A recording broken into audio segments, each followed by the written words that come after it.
feel like Vinny, I feel like people are gonna be shocked to see that you're even here. Yeah, true. And like that headline on the toe. When they see the moments where you guys are clipping, they're gonna be like, what?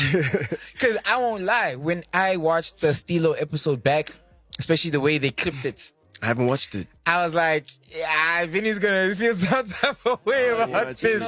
But when I watched it, I was like, no, if Vinny watches this whole thing, he'll understand. No, what's the thing? Me, I'm not a believer on clipper because it's on clips. Clippings, the clipping thing. Yes. I'm a person. At least you have some sense. Like I watch Madlanga Commission like the whole day. Why? No, why do you watch that shit? I have like serious concentration. No, you don't watch that shit? No, I don't. No, bro, I watch the shit. Like Gotta the watch country's Madlanga. really going down, bro. Like that's like one of the hardest commissions that is happening now. It's like it's real life shit. Like they talk today, tomorrow, and nigga gets arrested. Yeah. Even Ket Matlala, yeah. He just said fuck the plea deal. He said fuck the plea deal. Yeah, so I was like, he said bro. fuck. He said, fuck the plea deal. They said no, we want to give you, they said fuck 8 years, we want to give you a minimum of 12. 8 is too lenient. Then he said, okay, fuck the plea. Yeah. He's gonna fight it. Now he's gonna fight it. So now he just fight but that he might be watching the show because you said some shit like that. He was like, "Yo, you must stand on business." I remember you said that. So maybe he's what? Shout out to Kat. We love you, man. You're our favorite famous. I think he's at the worst prison, so he's trying to. But he's Kat. Yeah, but he's Kat. My nigga. But he's Kat. He's Kat. Yeah, he's Kat. Just like how you said, I'm Vinny. You know? Exactly. Exactly. No, he's Kat. But don't you watch like gangster films, like mafia? Like growing up, those are my favorite films. That wasn't a thing for you?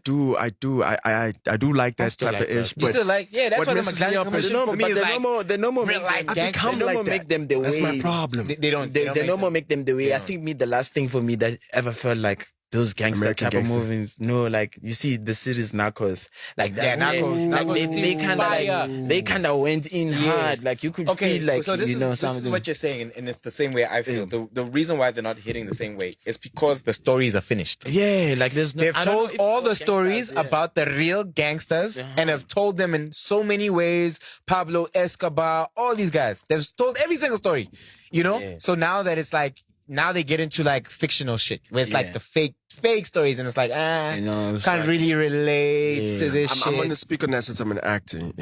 I think there are creatives who are writing the stories. I think every story, there's nothing new under the sun. Everything has been written, but we haven't heard everything. Yes. I hear what you're saying when you're saying fictional, and like, I do see that. Look at the polygamist because that book has been Polygamist. there for the longest time. And I didn't know about the book. I only found out about that's the what book I'm saying. when I watched the series. story has been there out there, Yes. but like just because we didn't know the story, when we saw it, we were like, wow, this is the shit, you know. So I agree with that. What I would say is they need to find new stories then. Like, give us new stories. Like they're there. The people who need to open the gates they're not taking the risk. They're not taking Yeah. The production companies. Yes, the legacy shit. You know what I feel like a lot of these production companies, and correct me if I'm wrong, you might know more. But I feel like, don't you feel like these production companies stockpile scripts like over years? I feel like that's part of their game. Like they just buy up whatever they feel like might be dope one day.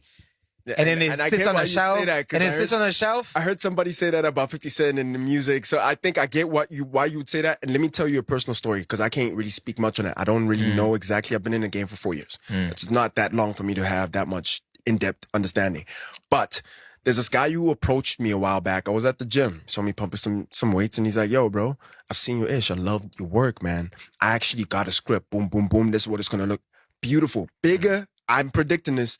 Bigger than the Jonah story. But the bro sold it to Showmax. The story went MIA. You can't get it back now. Showmax is gone off the grid. So the stories are, bro, when I saw the pilot, he shot the pilot with Showmax in him. 100%. You know, I hope the homies watching. Lutando, shout out to you, bro.